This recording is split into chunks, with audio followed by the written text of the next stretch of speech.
Yaada fi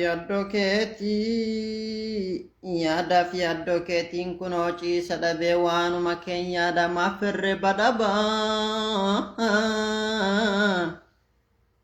Kee garaan akkamii kan koo har'asti deenatti gamee maannaa wayya kulleetoo igaa maalinni falliko.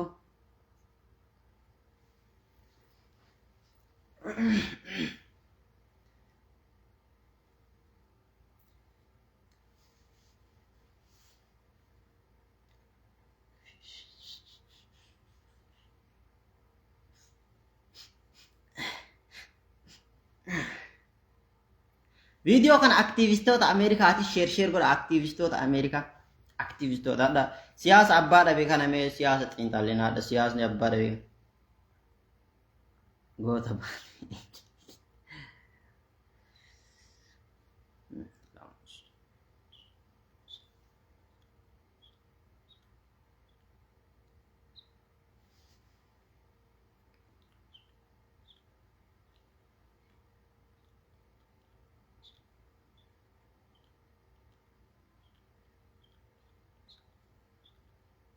Share godha share godha share invite keessaan aktivistoota fa'aatti ergaa mata duree ilaalaati share godha share.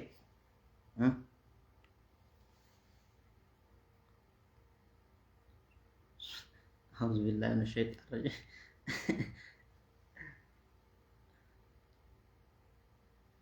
Ii ramara tumboo komantii akka namaa barreessa rabbiin. Abbaa isaattillee share godha akkamii jabaadha. Zaaraa sanyii Oromoo welcome. Sila Zaaraa sanyii Oromoo tun aktiivistii ta'e san immoo naa biraatti maqaa ishiitiin banatee na daawwataa jira. Yoo ishiillee taate baga nagaan dhufti. Isii mana fakkaate jiru. Aktiivistii ta'e na duraaniiti feesbuukiin xoorataa baase. Feesbuukiin kun nama meeqa xoorataa baase aktiivistootuma kenna bebbeekamoo konni. Share godha akkamii bannaata amma waa'een nu haasofnu waa'ee Jawaarii duula tokko hundi keessanuu quba qabdanna fakkaate duula akka gaafa Jawaar Muhammad mana hidhaatii bahe akka gaafa Jawaar Muhammad duulli kun yoon jammare Jawaar mana hidhaatii bahe guyyaa lamatti jammarame.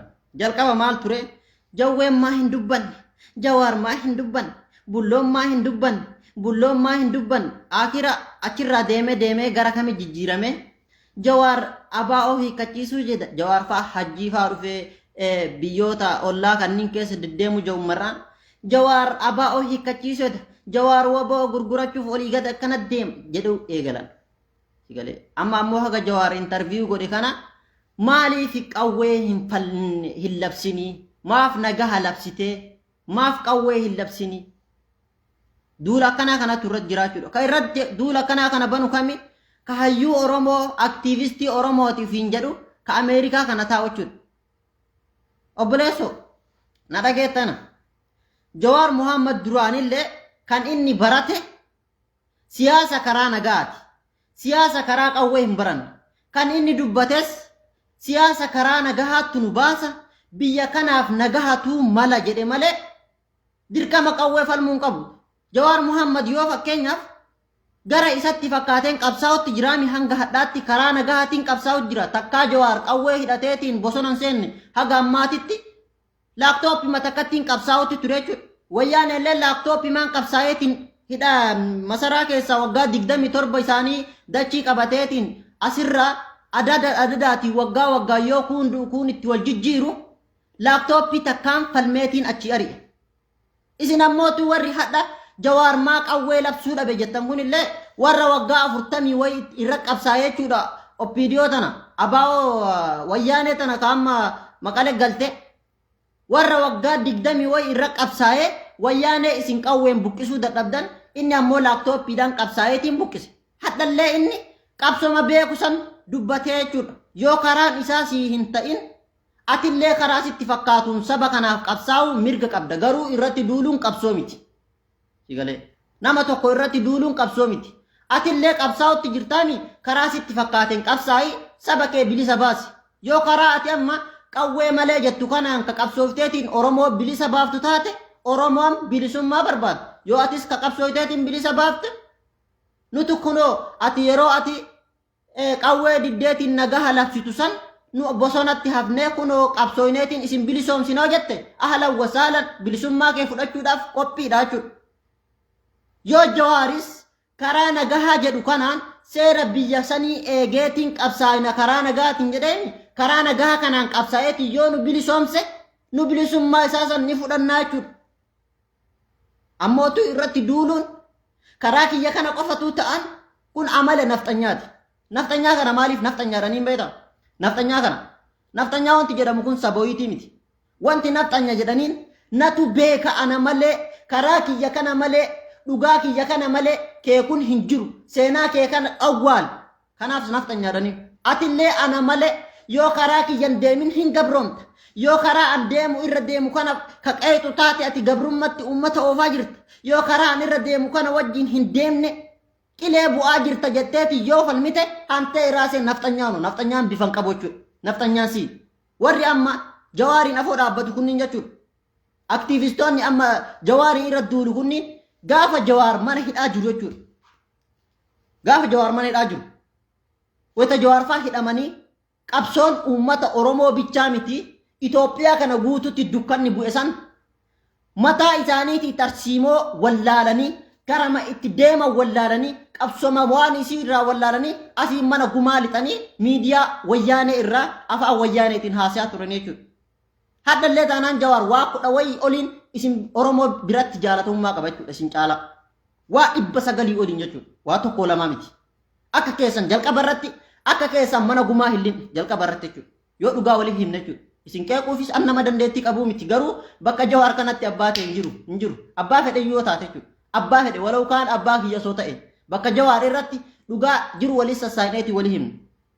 Warri hadha amma hayyuu fakkeessitanii aktiivistii guddaa kana fakkeessitanii Jawaar qawwee maalabsuu dide.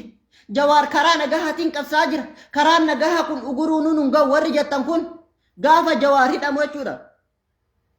Qabsoon guutuun isaanii harkaa hidhamee hundi isaanii kun gara kaappaanii ufii dalagachuu lixe kun ammootu feesbuukni ugguree ufii Ameerikaa keessa taa'ee ugguruma feesbuuka jalaayyuu warra ba'uu wallaalee jechuudha isin. Dhugaa isinitti himaan. Ganamaa galgala feesbuuka tuun ugguraa jedhee itti dhiisee kaappaanii dalagachuu kaartoona kana baataa oola sa'a 24. Sa'a 24 kaartoona kana baataa oola qabsoo itti dhiisee jechuudha. Yoo feesbuukni uggurarraa baase baatii tokko yoomiyaa fi dalagataa ture yoo feesbuukni uggurarraa baase qeerroo hiriira bayi qeerroo asiin ol ka'i qeerroo achiin ol ka'i qeerroo waan qabatu dhabe kun bilisiginnaa ta'e kunoo asiin zammateetiin gara ama wayyaanee kanatti achi zammatee harki caalu achitti wareegame kun ammootu tokko tokkoon irraa haftu asiin woboo kana duudee jechuudha. Sababa maaliitiif? Sababa isin tarsiimoo baasuu wallaaltaniif sababa isin maalummaa siyaasaa irraa hin beekneef jechuudha. Hadha ammootuyyuu erga Jawaar mana hidhaatti ba'e wanti isin afaan jala deemtanii Jawaar maa qawwee labsuu dide jettaniif hin jiru jechuudha. Gabaabamatti Jawaar kan inni duraan barates qabsoo karaa nagahaati kan inni ammas irra jirus qabsoo karaa nagahaati yoo kan milkeessu taate isa wajjin jirra yoo kan atillee ammaan tana qawweetu nu baasaa jetteemi yoo atillee ammaan tana kan milkeessu taate si wajjin jirra jechuudha akka uummataatitti. Garuu nama tokko arrabsuun qabsoo miti ati hayyuudhaani aktiivistii ofiin jedhaartaami nama tokko arrabsuun qabsoo miti isin jedhaaran akka kiyyatti. Amma qawwee malee bilisa nun baasuu jedhanii qawwee amanan. Dheengadda jechuudha. Dheengadda aktiivistoonni wayyaanee kunniin aktiivistoonni Tigraay kunniin wayita Ameerikaa kanarraa asiin Suudaan kanatti duudanii saba isaanii bilisoomsan aktiivistoonni Oromoo ta'amma Jawaarii irra duultu tunniin hambaan gar kana nyaachuu kun ammoo gara yoomiyaa ofii dalagachuu sutte jechuudha. Wayyaaneen kun jechuudha aktiivistoonni wayyaanee kun aktiivistoonni Amaaraa kun haga ammaa fannoo keessa jirti. Wallaahi dhugaa isin jedhu aktiivistoonni Amaaraa kun wayya Ameerikaa irraa dhufte bakkatee amma jirtu kana jechuudha. Jeneraal Saadiq Eenyu jedhaniin ka Tigree kana jechuudha ka Tigraay hin bilisoomsan hoogganaa ta'eetiin eessarraa dhufe beeta Ameerikaa irraa dhufe. Wayita ati hambaan gar kana ofi guurteetiin garaan ol gargalteetiin ciiftu wayita ati ammootu siyaasa saba keetii dhiiftee siyaasa miidiyaa wayyaanee irraa siyaasa wayyaanee bocoltu isaan Ameerikaa irraa Suudaan kanatti duudanii saba isaanii bilisoomsanii jechuudha. hayyee dhugaan qabsoo karaa qawweetitti amanta maa yeroo san galteetiin saba keetiif hin qabsaayin maaf yeroo san galteetiin oromoo hin bilisoomsin jigale fakkeessaan maaf barbaachise buleeso walirra duuluun maaf barbaachise walirra duuluun qabsoo miti har walirra duuluun qabsoo miti hadhallee taanaan borullee taanaan jigale asiin matama isaaniiti jechuudha matama isaaniiti yeroo wayyaaneen akkasitti halkanii guyyaa Ameerikaa kanarraa Suudaan kana duuddee aktivistoonni Amaaraa kun Ameerikaa kanarraa Suudaan kana Keeniyaa kanatti duuddeetiin saba isaanii bilisoomsitu achuma mataa isaaniitti miidiyaa OMN tana miidiyaa takkatti tanarra wallalanii ebalu miidiyaa OMN gubbaa hin dhufu an miidiyaa OMN gubbaa hin dabarsu an miidiyaa OMN gubbaa ebalu dhaquu hin qabu jedhanii ofii isaaniitti achuu wallalanii qabsoo Oromoo gonkumaa itti dukkaneessan jechuudha. Uummanni waan qabatu dhabe akka jiruun bilisiginna saabate akka jiruun Abiyyii deeggare hundikaa guddaan gara wayyaanee achi zammate achitti daaraa ta'e jechuudha uummanni. Osoo yeroo san akka isin amma aktiivistiif gootan kanatti osoo yeroo san aktiivistii taatanii tarsiimoo uummataa baaftanii karaa kanaan yoo danda'amuu dide karaa kanaan yoo karaa kanaan danda'amuu dide karaa kanaan yoo karaa qawwee kana malee illee ka jettan taate osoo ofii keessanii jalqaba galtaniitiin qawwee hidhattaniitiin uummata agarsiiftanii akkanatti uummanni faca'eetiin daa'imman ta'e yataamaan taatu jechuudha abbaan isaanii wayyaanetti irraa zammate abbaan isaanii bilisiginnaa zammate yataamatti naftu jechuudha daa'imman silaa sababa maaliitiif sababa ati maalummaa siyaasaa irraa wallaaltee gara yoomiyaa kee dalagachuutti ofirraa lixxe yeroo san amma kasiin jedhu jirru qabsoo karaa nagahaati amanna uummanni Oromoo lola hin barbaadu Jawaar Muhammad lola hin barbaadu ka lola barbaadu yoo jiraate itti seeneetiin haa lolu abaa'os ka hiikkachiisullee hin jiru Jawaar Muhammad abaa'oo haa hiikkatu hin jenne abaa'oon ka hidhate kaayyoo mataa isaatiif kan hiikkachiisus kaayyoo isaati malee Jawaar Muhammad hin hiikkachiisu Jawaar Muhammad hin hidhachiifne ka hoogganaa jiru Jawaar Muhammadii jiri miti ka duraan hiikkachiises Jawaar Muhammadii miti jechuudha sigalee ka hidhachiise kaayyoo mataa isaati ka hiikkachiisus kaayyoo isaati bara 2019 ka hiikkachiise hoogganaa isaanii Daawud Ibsaati jechuudha Jawaar Muhammadii miti ka hiikkachiise maa viidiyootu jira maal gonaa osoo viidiyoo jira raga jira waa hundatu jira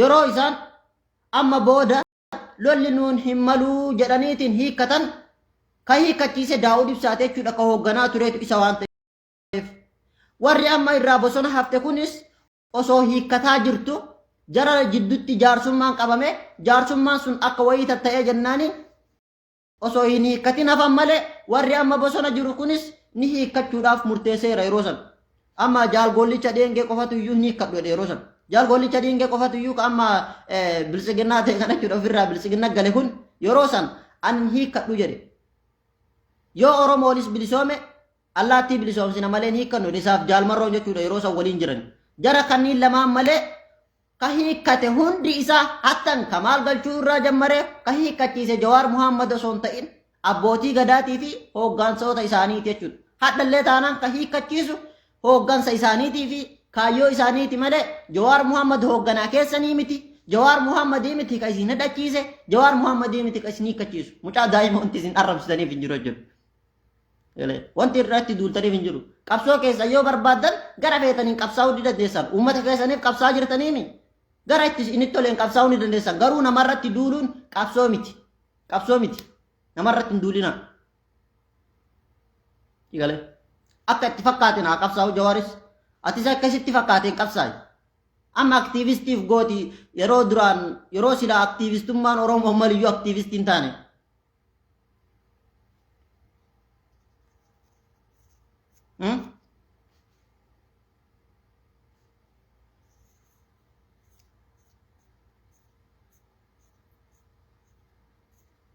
sabboona harar ka'ee dhukun bahimees jala nan gota na harar jedhame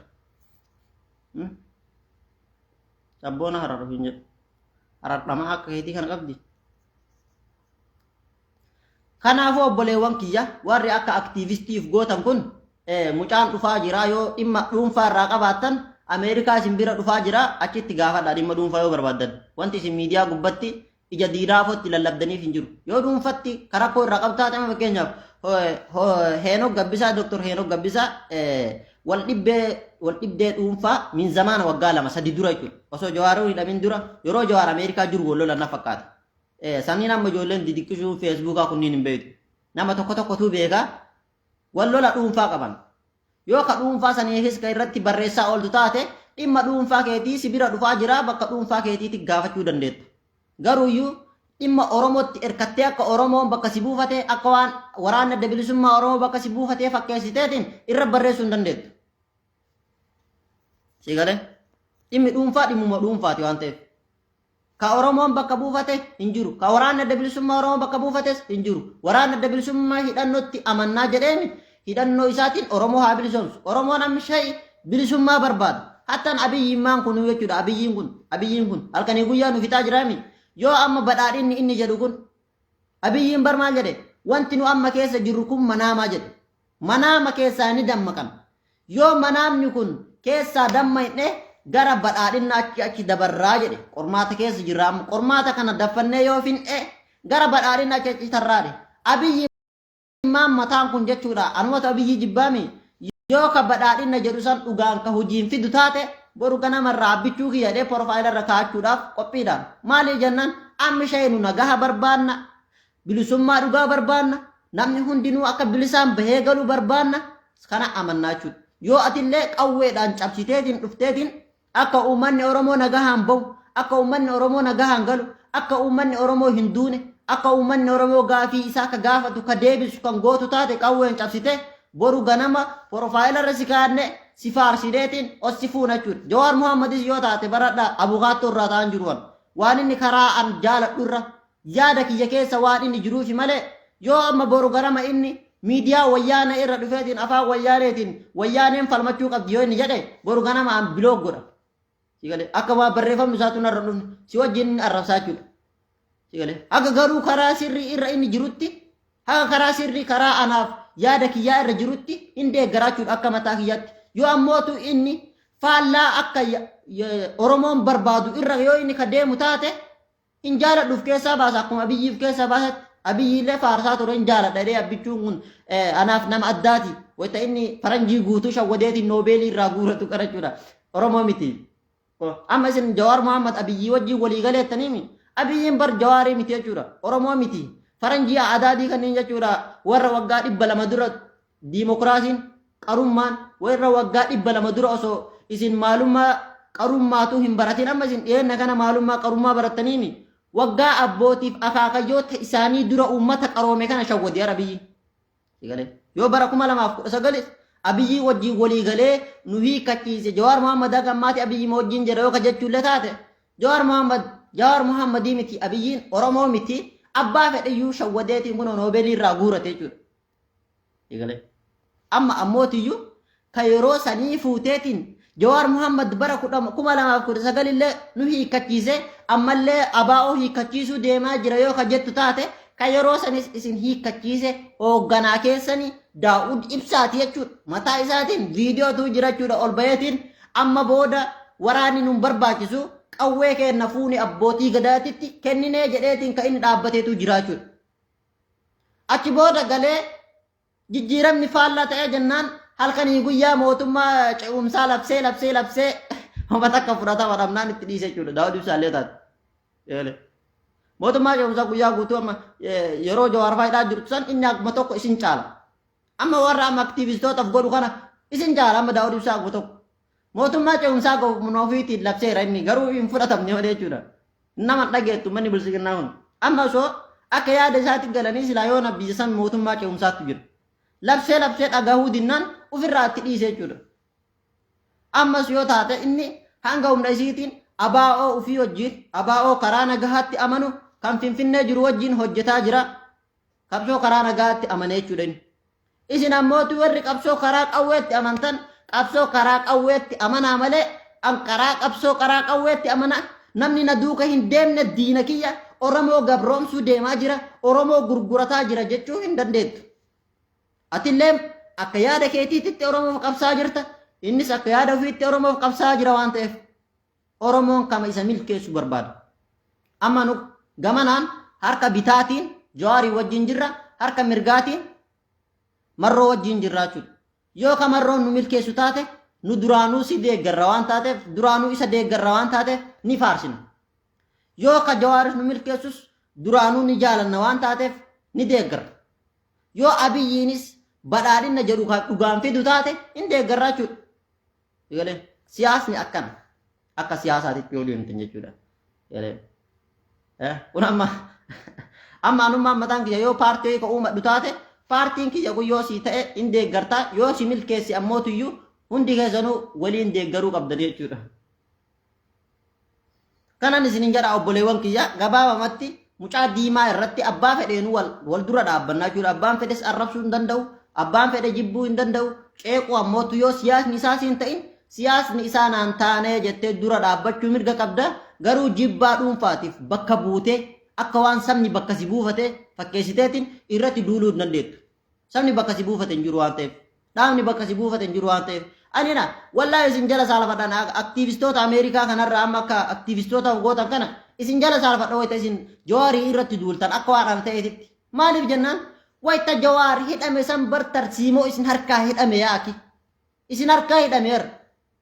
Yoo ina amma akka aktiivistiif gootan kana duraan yoo ita Jawaar hidhame san tarsiimoma baasuu wallaaltaniiti homa qabatanii homa dhiifta walii wallaaltanii miidiyaa wayyaanee kanarraa halkanii guyyaa maglacaan kennitanii aboo afaan Tigireeti jechuudha afaan Oromoo jibbitanii miidiyaa OMN kana irra dhufuu diddanii nu miidiyaa OMN irra hin dhufnu jettanii ufii keessanii wal loltanii ebalu OMN irra dhufuu qabatanii ufii keessanii wal afoo dhaabbattanii akira kun kara miidiyaa wayyaanee kana tarii achirraa maglacaa kennachuudha afaan warra Tigiree kana magal maqaleessee jira aboo akkasitti afaan warra Tigraay kanaan amma ammootuyyuu aktiivistiif godhee nama guddaaf godhee akka waan abaawoon bakka isa buufatee fakkeesse Jawaar Muhammad qawwee hin labsine Jawaar Muhammad qabsoo karaa nagahaa malee jedhe ammaan kana mootummaan biyya jiru mootummaan nafxanyaati qabsoo karaa nagahaatiin bilisoomuu hin dandeenyu jedhe qabsoo karaa nagahaa akka nun bilisoomsine ati nutti himtu duraanis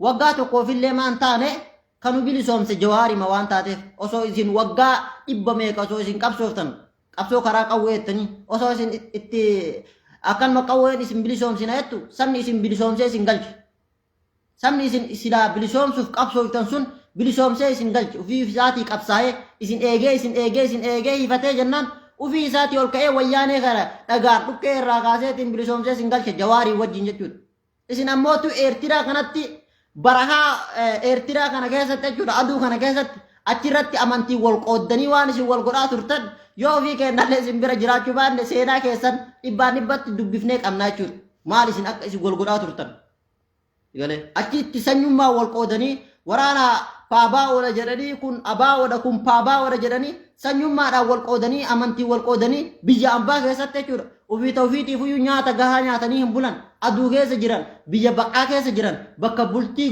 gahaa hin qaban achuma sanitti akkuma akkasitti jiran sanitti wal qoodanii sanyummaadhaan dhukkee walirraa kaasan jechuudha kun waraana paabaa'ootti dhufaa jiradhanii wal qoodanii sabni isin eegee isin hifatee jennaan wayyaanee kana itti ol ka'ee Jawaarii wajjin dhagaan dhukkee irraa kaasee bilisoomsee isin galche jechuudha maa waggaa tokkoofillee hin taane nu kanu bilisoomse qabsoo karaa nagahaa kan Jawaar itti amanu san jechuudha ammas kanu bilisoomsu qabsoo karaa nagahaa santu nu bilisoomsa malee qawween osoo kanu bilisoomsu taate waggaa 40 wayii isin qabsootan nu bilisoomsa garuu an akkanatti amana kun yaada kiyya jechuudha akka qabsoon karaa nagahaa nu bilisoomsutti amanaan akka kiyyatti atillee qabsoo karaa qawweetti amantaami qabsoo karaa qawwee keetitti amanuu mirga qabda jechuudha waan isin amma Eertiraa kana keessa wal godhaa turtan osoo amma seenaa kana osoo kaase boru malee dhumatu jechuudha boru malee dhumatu Eertiraa kana keessatti waan jedhu wal godhaa turte ufiitiifuu biyya baqaa keessa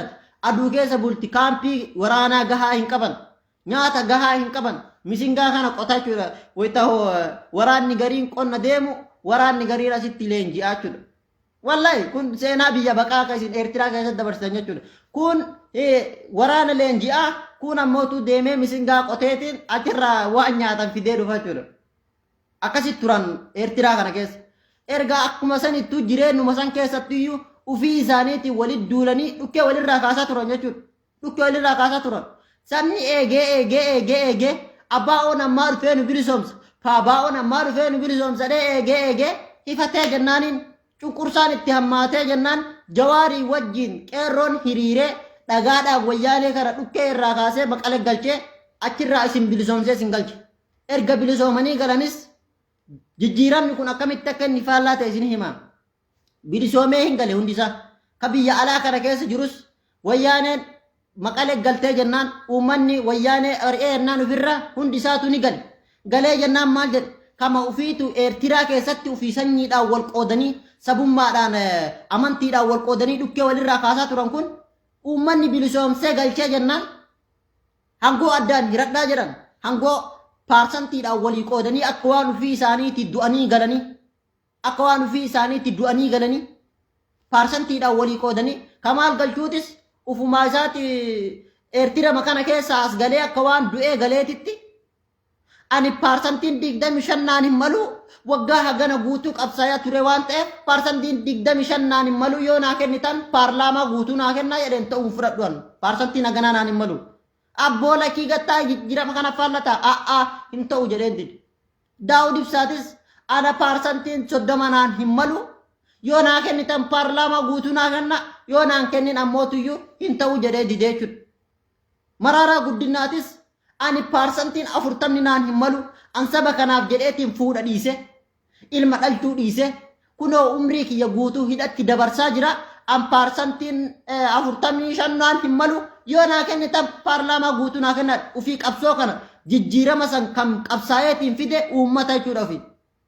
Indi jechuudha hundisaa jaarsoleen tunniin jechuudha warri ammas wal qoodanii ufii isaaniitti wal afoo dhaabbatanii haga addaatitti uummata ficcisiisaa jiran kun. Dinnaaniin Abiyyiin kun jechuudha. Abiyyiin kun nama safaataa ittiin fakkaatii wallahi. Oromoon akkanuma duraanuu waliin galtee achi gargalee Abiyyiin Amaaraa walii gale jechuudha. Achi gargalee Abiyyiin naftanyaa walii gale kaan qilixa ol guure kaan mana keessatti uggure kaan ammoo biyyarraa baase kaan ammoo hin ajjeese jechuudha. Sababa maaliitiif dhufe kun hundisaa waan isin akka uummanni qabsaa'eetiin isin bilisoomse waan isin wallaaltaniif jechuudha. Kun dhina seenaa taree miti bar kun seenaa nurratti ta'e waan seenaa nama biraa irraa dhageenye miti kun dhaloota keenya irratti waan ija keenyaan ofii keenya agarre kan sitti himaa jiru kun jechuudha. Akka waan ofii isaatii du'ee galeetitti Maraaraa Guddinaatis manuma hidhaatti ol baasaniitu waan gad deebisan yookaan hin hidhan yookaan gadhiisan yookaan hin hidhan umrii isaa guutuu akkasumatti fixe. Kan qabsaa'ee bilisoomse eenyu Jawaarii fi qeerroodha jechuudha yeroo sanitti.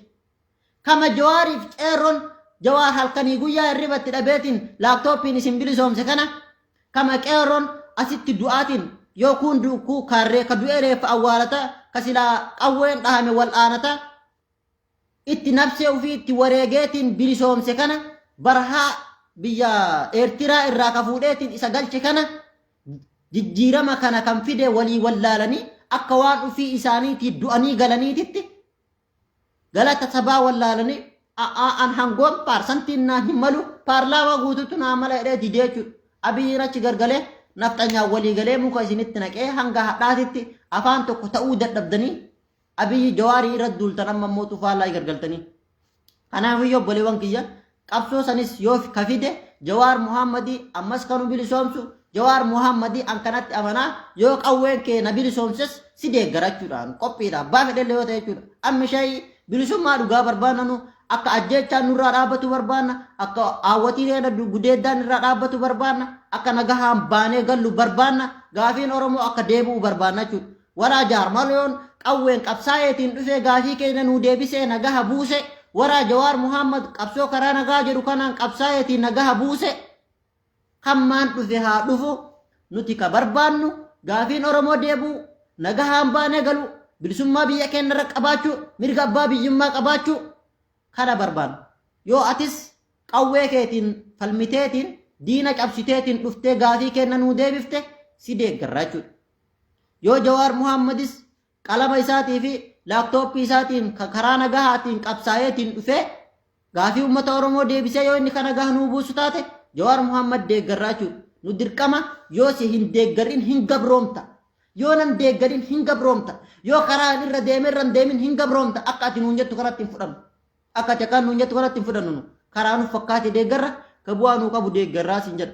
Kanan isin hin jedha obboleewwan kiyya yeroo gaarii qabaadhaa hundi keessanuu baay'ee jaaladha yeroo kamiyyuu taanaan Jawaar Mohaammed wajjin jirran Jawaar Mohaammed irratti duuluun yeroo kanatti hin barbaachisu qabsoon Jawaar Mohaammed irratti isin duulchisu qabsoo Oromoo osoo hin ta'in qabsoo nafxanyummaa jechuudha Jawaar Mohaammed waa meeqaan isin caala hadhallee taanaan borullee taanaan inni mana gumaa hin linne waan taateef isin caala